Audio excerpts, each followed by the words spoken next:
Therefore, Brahmanda Brahmite, the jiva, the conditioned soul, is wandering here and there all throughout this universe. According to this purport, the soul isn't going into, it's stuck in this universe. It's not going from universe to universe, right? Throughout the planetary systems of this universe in different bodily forms. Yeah. So then Bhagyavan means very, very, very fortunate jiv. Fortunate jiv. Guru Krishna Prasade. They, by the mercy of Guru and Krishna, the mercy of Pai Bhakti Lata Bij, they get the information about devotional service, and the seed of devotional service is planted in the heart. Bhakti Lata Bij, the seed of the creeper Lata of devotional service. Very important verse. Yeah. So here it's not emphasized that it's because of somebody's pious deeds, but it's especially emphasized it's the mercy of Krishna and Guru that someone gets that bhakti lata. One has to be open to that. So this is in this is in Lord Chaitanya's discussion with the Prakashananda Saraswati, the Mayavadi sannyasis, along with their students, the Mayavadi sannyasi Prakashananda students. It's a very interesting discussion. We'll continue. I was just reading in the new book by Giriraj Swami. I don't know if anybody of you have seen that book. Very interesting book. So Srila Prabhupada was invited to a Gita Pratishthan in near Pune, Orla, near Pune. It was arranged by Ram Krishna Bajaj, as he was a famous industrialist, and the under the auspices of Vinoba Bhave. You know that person? Yeah. What's his name? How do you say it? Vinoba Bhave. Vinoba Bhave. Yeah, he was one of the associates of Gandhi. So there are all these attendees who came, but they gave special prominence to Srila Prabhupada, recognizing that he was actually exclusively someone who had taken the Bhagavad Gita and introduced it successfully all over the world. So anyway, I encourage you to read Srila Prabhupada's interactions and preaching there in Pune. What do you call Pune now? They have a different name for it. What's it called now? Panji. Yeah. Anyway, different name. But so he spoke to them very strongly, because he said that you want to have some organization to spread the Bhagavad Gita, but here in your conference, there's no picture or recognition of Lord Krishna, the speaker of Bhagavad Gita. So how is that? And he went on and on about that, and spoke very strongly about it. And then people were a little bit shocked and confused a little bit. But Srila Prabhupada then, near the end of the discussion, he turned on the transcendental charm, just like Lord Chaitanya Mahaprabhu, and everybody became completely captivated and appreciative of the message of Lord Chaitanya that Srila Prabhupada was delivering. So it's a really a good story. I won't tell the whole story, because you'll appreciate it when you read it. There in the new book by Giriraj Swami, Srila Prabhupada's efforts and the devotees' efforts to build the Juhu temple in Bombay. Questions, comments? You said Bhakti Lata Beach, it's only by Guru Kripa and Krishna Kripa. Can you elaborate on that a little bit? What is the like a person like me, what's my role in it? Just to be open to accept it. If you're in a well and somebody throws a rope down to get you, you can grab it. Other people may not. They like it down there in the well. Can you give an example? Every one of us. The information and the devotion, the information of Krishna consciousness is pretty much open to everybody, but some people will be open to take it. And I mean, the openness to take it, you could say it's because of past association with devotional service or etc. But ultimately, the main factor, the most important factor, is the mercy of the Guru and Krishna.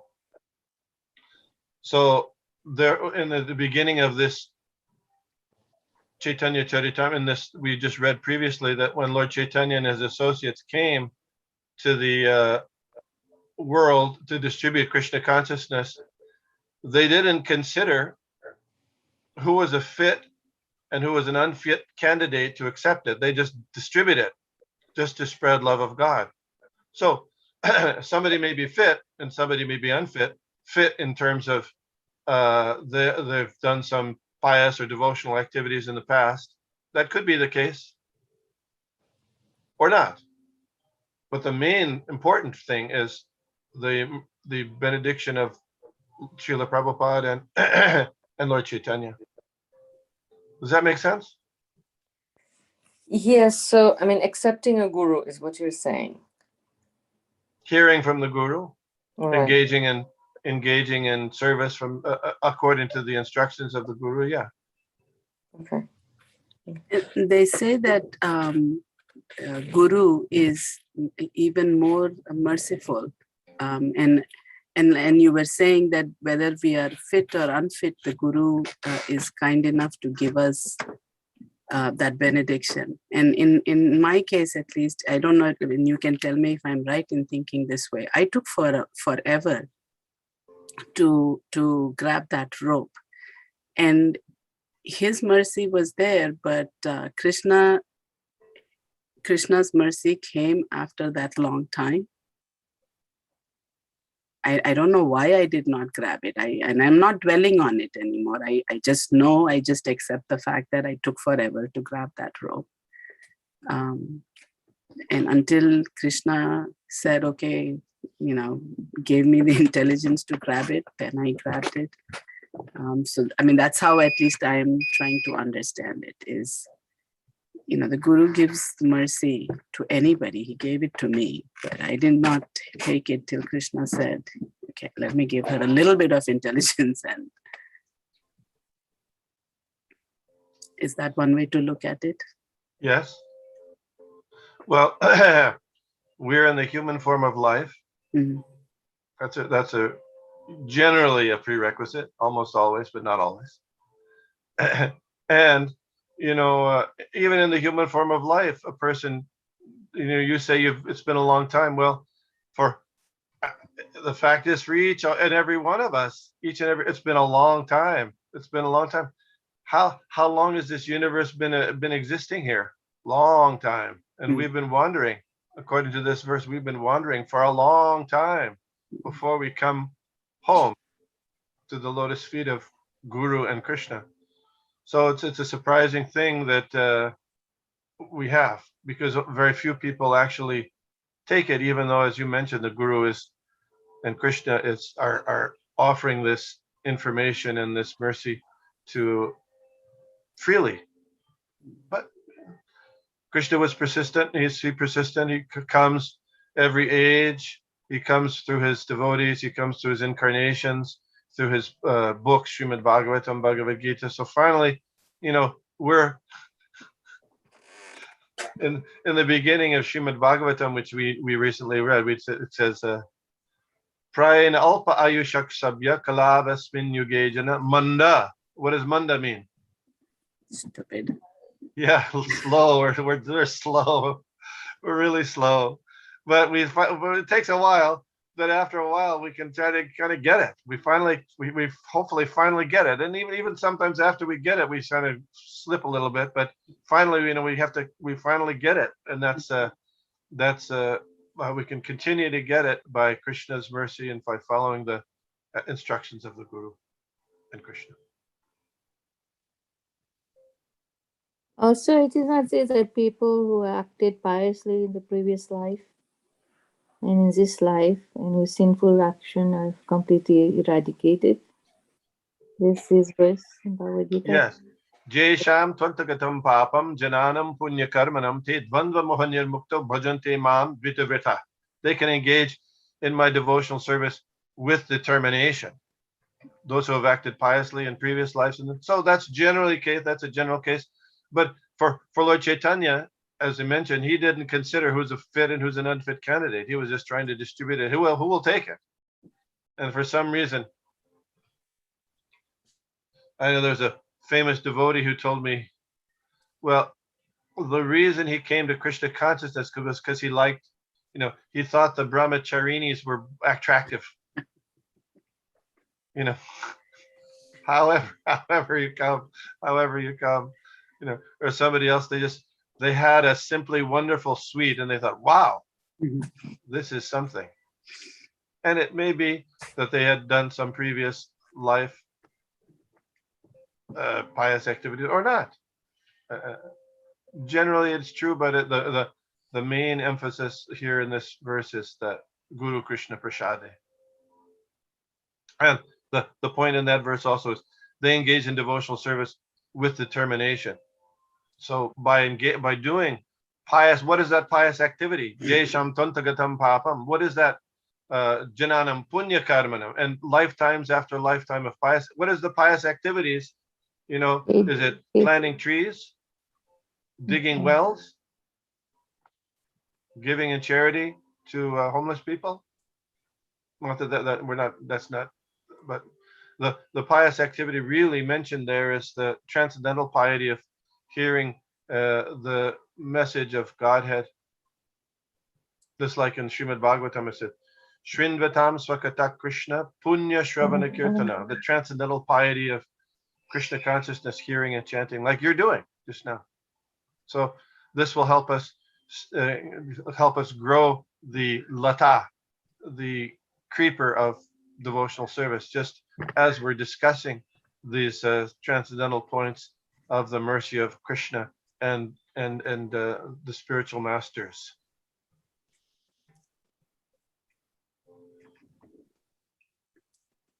Thank you. Text 101. কৃষ্ণে ভক্তি করো ইহাই সবার সন্তোষ বেদান্ত না শুনো কেনে তার কি বা দোষ? Dear sir, there is no objection to you being a great devotee of Lord Krishna. Everyone is satisfied with this. But why do you avoid discussion of the Vedanta Sutra? What is the fault in it? Purport. Srila Bhakti Siddhanta Saraswati Thakur comments in this connection. Mayavadi sannyasis accept that the commentary by Sri Shankaracharya, known as Sharirak Bhashya, gives the real meaning of Vedanta Sutra. In other words, Mayavadi sannyasis accept the meanings expressed in the explanations of Vedanta Sutra by Shankaracharya, which are based on monism.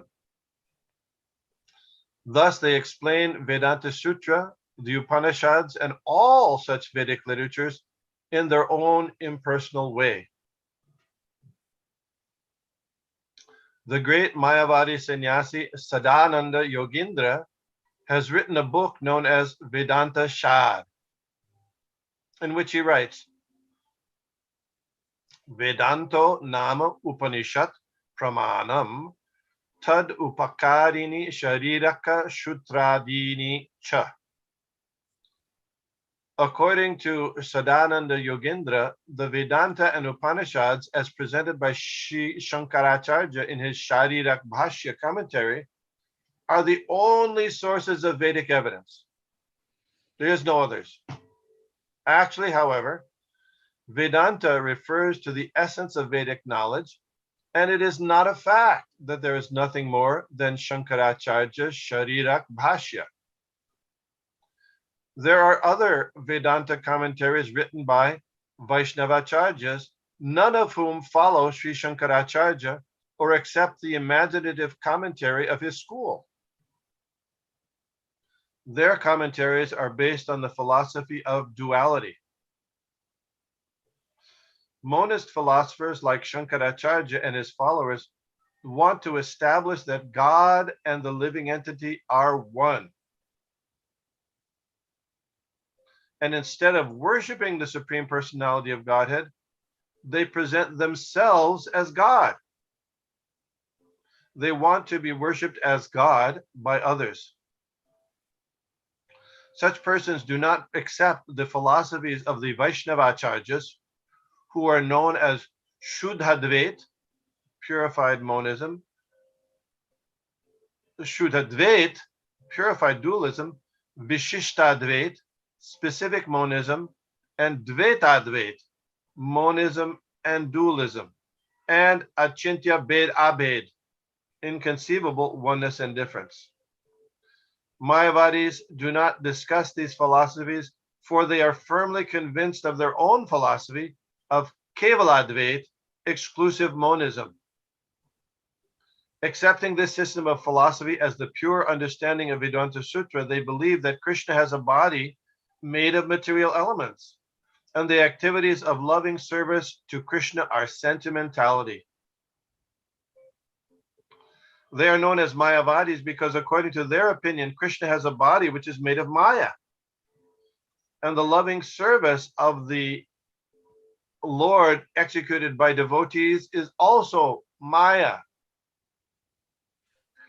They consider such devotional service to be an aspect of fruitive activities, karmakanda. According to their view, bhakti consists of mental speculation or sometimes meditation.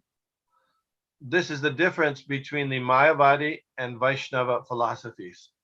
So the Mayavadi school is called Advaita or Kevaladvaita, and the Vaishnava school is called Dvaita, or Lord Chaitanya's synthesis of that is Achintya Ved Aved Tattva. Achintya Ved,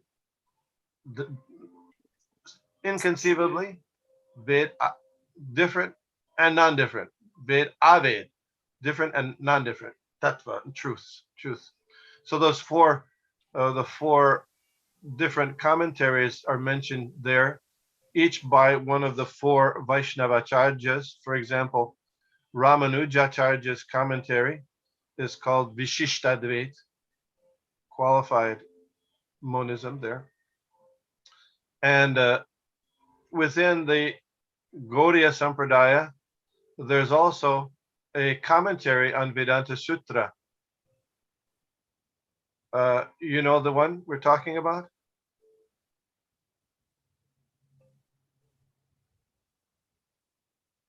Anyone?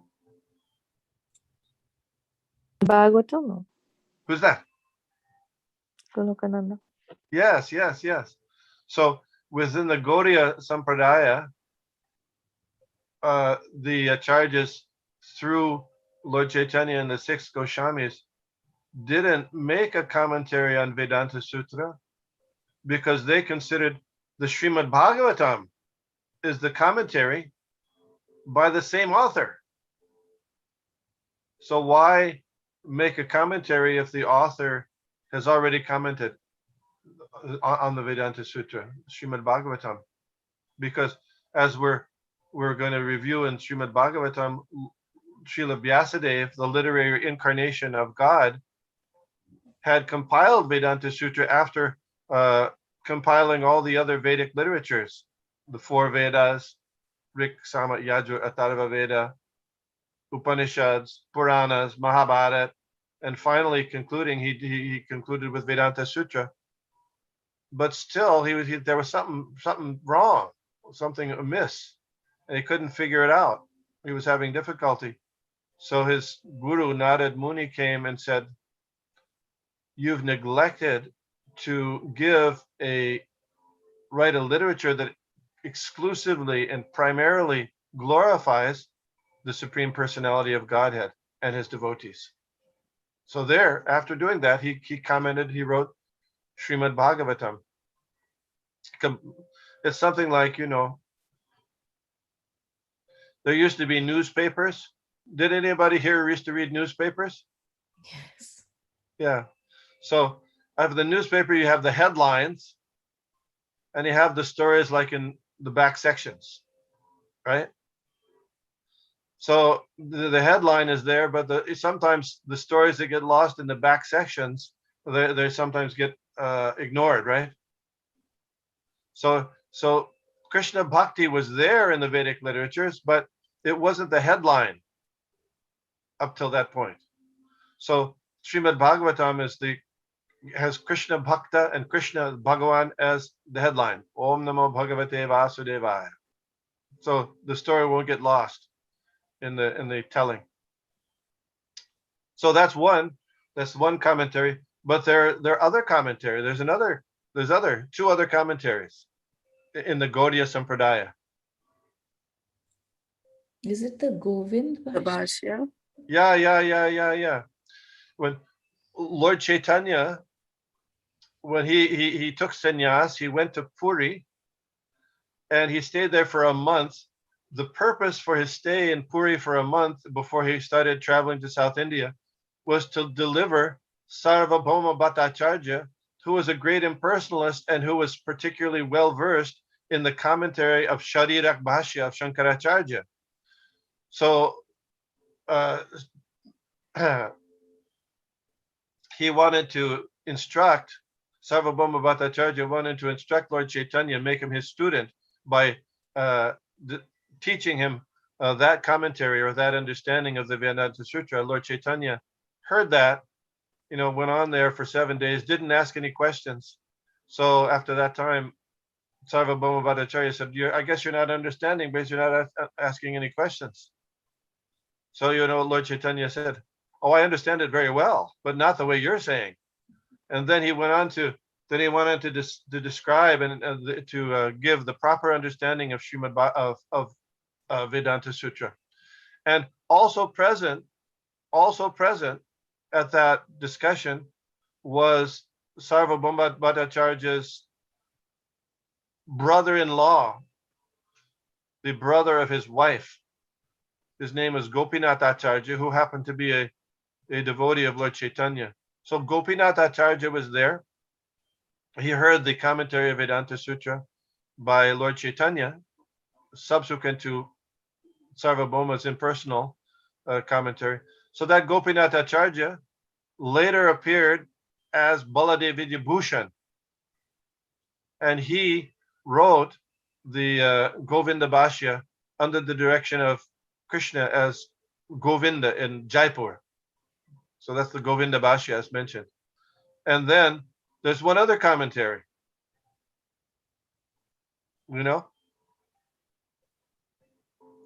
which we discovered when we were discussing this previously. If you go to Desire Tree, the Desire Tree website, it's managed in India by I think it's Chopati. There's a commentary on Vedanta Sutra that Srila Prabhupada wrote that's never been published in book form, and you can find it there on desiretree.com. It's following Baladev Vidyabhushan's Govinda Bhashya commentary, but Srila Prabhupada said it could all be called Bhaktivedanta Bhashya. Very interesting. Okay. Okay. This Prabhupada commentary is under what the title on ISKCON Desire Trees? Vedanta Sutra commentary. I forget what I searched for. If you can't find it, I'll find it again. I'm sure I can. Okay. Thanks for asking. Good question. You can. They have a search function there. Vedanta Sutra. Okay. It's about 80 some pages. And it goes verse, there's so many different verses in the Vedanta Sutra. Atato Brahma Jigyasa, then like that. Janmadhyasya Yataha Anavriti Shabdat. Those. Text 102. এত শুনি হাসি প্রভু বলিলা বচন দুঃখ না মানহ যদি করি নিবেদন. After hearing the Mayavadi sannyasis speak in that way, Lord Chaitanya Mahaprabhu smiled slightly and said, "My dear sirs, if you don't mind, I can say something to you regarding Vedanta philosophy." Purport. The Mayavadi sannyasis, appreciating Lord Chaitanya Mahaprabhu, inquired from him why he did not discuss Vedanta philosophy. Actually, however, the entire system of Vaishnava activities is based on Vedanta philosophy. Vaishnavas do not neglect Vedanta, but they do not care to understand Vedanta on the basis of Sharirak Bhashya commentary. Therefore, to clarify the situation, Lord Sri Chaitanya Mahaprabhu, with the permission of the Mayavadi sannyasis, wanted to speak regarding Vedanta philosophy. The Vaishnavas are by far the greatest philosophers in the world, and the greatest among them was Srila Jiva Goswami Prabhu, whose philosophy was again presented less than 400 years later by Srila Bhaktisiddhanta Saraswati Thakur Maharaj. Therefore, one must know very well that Vaishnava philosophers are not sentimentalists or cheap devotees like the Sahajiyas. All the Vaishnava acharyas were vastly learned scholars who understood Vedanta philosophy fully. For unless one knows Vedanta philosophy, he cannot be an acharya. To be accepted as an acharya among Indian transcendentalists who follow the Vedic principles, one must become a vastly learned scholar in Vedanta philosophy, either by studying it or hearing it. Bhakti develops in pursuance of Vedanta philosophy. This is stated in Srimad Bhagavatam 1-12. Tachchodadana munayo jnana vairagya yuktaya pashyantyatmani chatmanam bhaktya shruta gihitaya. There Ramshyam Prabhu has given the link. Thank you very much. Thank you. The words bhaktya shruta grihitaya in this verse are very important, for they indicate that bhakti must be based upon the philosophy of the Upanishads and Vedanta Sutra. Srila Rupa Goswami said, Shruti, Smriti, Puranadi, Pancharatra Vidhim Vina, Aikantiki Harer Bhaktir, Utpatayaiva Kalpate. Devotional service performed without reference to the Vedas, Puranas, Pancharatras, etc., must be considered sentimentalism, and it causes nothing but disturbance to society.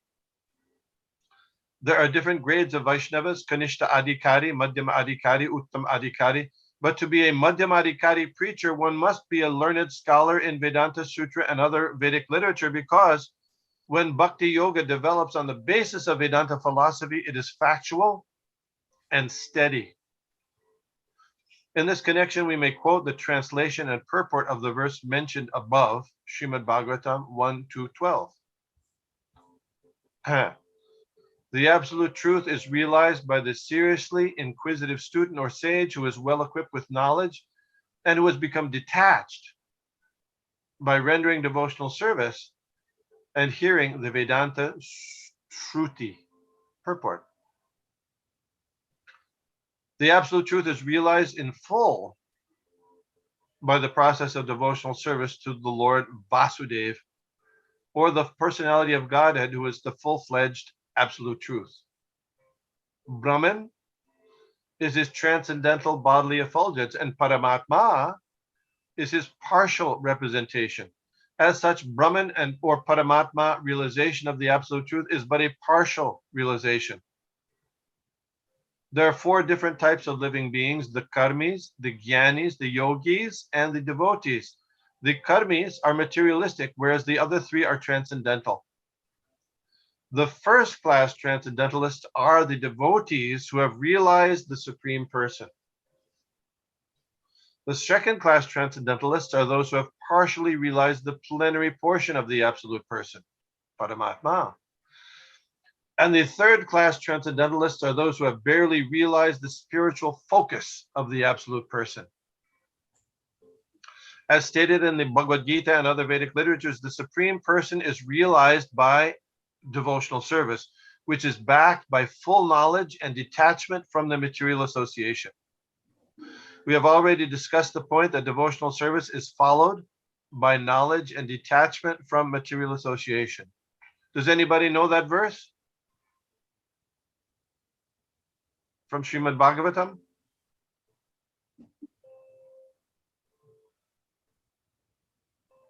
Yeah. Vasudeve Bhagavati Bhakti Yoga Prayojata Janiyatu Ashu Vairagyam Jnanam Chayada Haitukam. Vasudevi Bhagavati, the Supreme Lord Vasudeva, Bhakti Yoga, devotional service. Who does that devotional service? Janiyatu Ashu Vairagyam. Right away is born. Ashu means right away. Janiyatu is born. Vairagyam, detachment. Jnanam, and knowledge. Yada Haitum. Causeless knowledge and detachment occur. As Brahman and Paramatma realization are imperfect realizations of the absolute truth, so the means of realizing Brahman and Paramatma, the paths of Jnana and Yoga, are also imperfect means of realizing the absolute truth. Devotional service, which is based on the foreground of full knowledge, combined with detachment from material association, fixed up by the oral reception of the Vedanta Shruti, is the only perfect method of realizing the absolute truth by the seriously inquisitive student. Devotional service is not, therefore, meant for the less intelligent class of transcendentalists. Oh. There are three classes of devotees, namely first, second, and third class. The third class devotees are the neophytes who have no knowledge, nor are detached from the spirit, from material association, but are simply attracted to the preliminary process of worshiping the deity in the temple, are called material devotees. Material devotees are more attached to material benefit than transcendental profit. Therefore, one has to make definite progress from the position of material devotional service to the second class devotional position. In the second class position, the devotees can see four principles in the devotional line, namely the personality of Godhead, his devotees, the ignorant, and the envious. One has to raise himself at least to the stage of a second class devotee and thus become eligible to know the absolute truth. Questions, comments so far? So quite a long purport.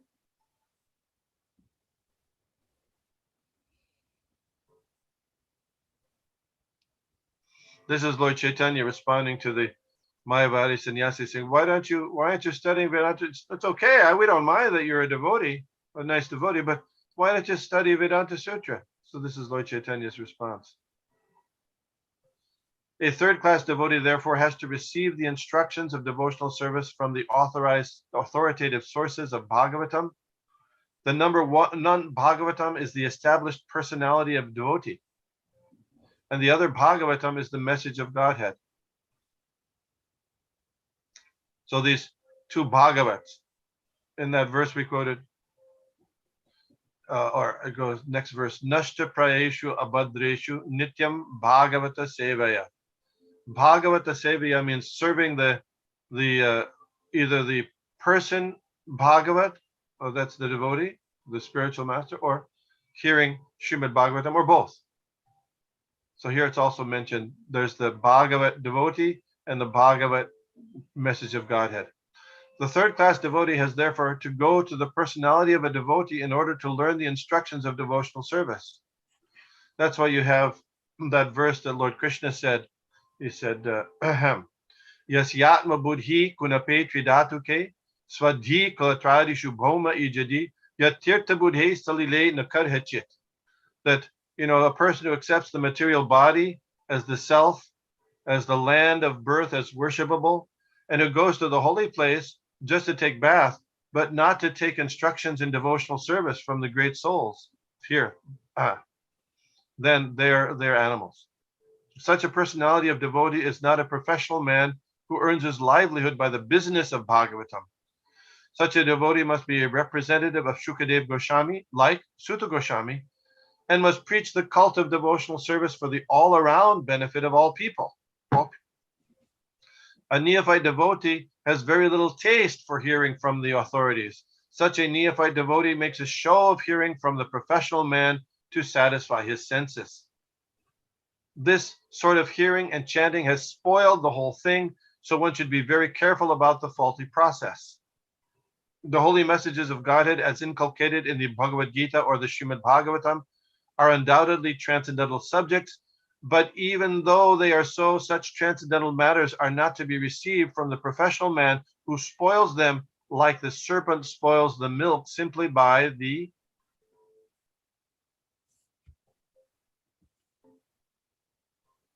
touch of his tongue. Sorry. Okay. Avaishnava Mukut Girnam, Puto Horikatamritam. There's a verse. Somebody could say, well, there's no harm in hearing Srimad Bhagavatam from a materialistic person. But the verse is there by Sanatana Goswami. He says, if you take milk, it's very nice, but if it's been touched by the serpent leaves its poison there, and it can poison you. So the point is as we're doing, hearing the Vedic literature like Srimad Bhagavatam, Chaitanya Charitamrita, etc., from the pure devotees, Srila Prabhupada, Srila Bhaktisiddhanta Saraswati Thakur, who've given their commentaries to guide us properly. A sincere devotee must therefore be prepared to hear the Vedic literatures like the Upanishads, Vedanta, and other literatures left by the previous authorities or Goswamis for the benefit of his progress. Without hearing such literatures, one cannot make actual progress. And without hearing and following the instructions, the show of devotional service becomes worthless and therefore a sort of disturbance in the path of devotional service. Unless, therefore, devotional service is established on the principles of Shruti, Smriti, Purana, and Pancharatra authorities, the make show of devotional service should at once be rejected. An unauthorized devotee should never be recognized as a pure devotee. By assimilation of such messages from the Vedic literatures, one can see the all-pervading localized aspect of the personality of Godhead within his own self constantly. That is called samadhi. Questions, comments, statements? Hare Krishna, Prabhuji. Yes, Ram Shyam Prabhu. Yeah, Prabhuji, like here in the starting of the this verse in the purport, there are 4 different types of human beings. So in the Bhagavad Gita, Krishna said, Chaturvidam bhajante mam jana sakritma arjuna artho jigyasu artharthi jnanischa bharat sabha. So either the artho jigyasu, artharthi, and jnani. So are these the 4 categories? But here is the devotee also, and there I think Jnani means those who possess the knowledge and kind of. So can you please clarify a bit on that, Prabhuji? It will help me. I've never seen that verse equated with the 4 categories mentioned here. There's all kinds of categories, but because in that verse in Bhagavad Gita, Chaturvidya bhajante mam, those 4 categories are people who come to Krishna. Whereas a karmi is not necessarily someone who's coming to Krishna. That person is interested in material enjoyment, so they're involved in the cycle of birth and death primarily. Jnanis may come to Krishna, but they may not. Bahunam janmanamante jnanavan mam prapadyate. After many births, they may come. So these categories and that category are slightly different.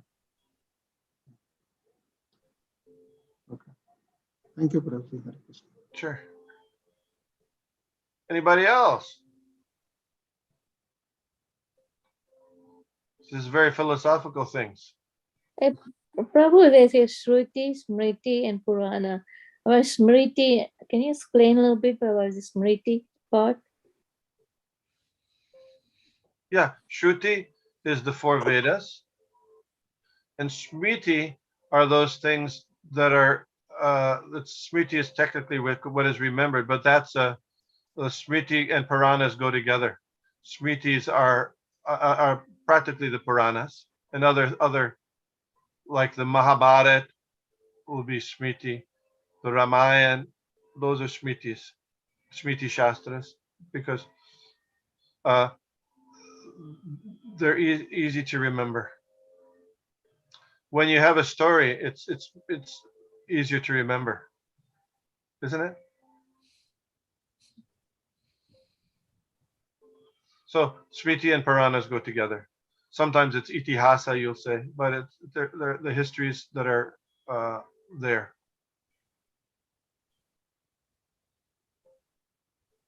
And there are other Smriti Shastras as well.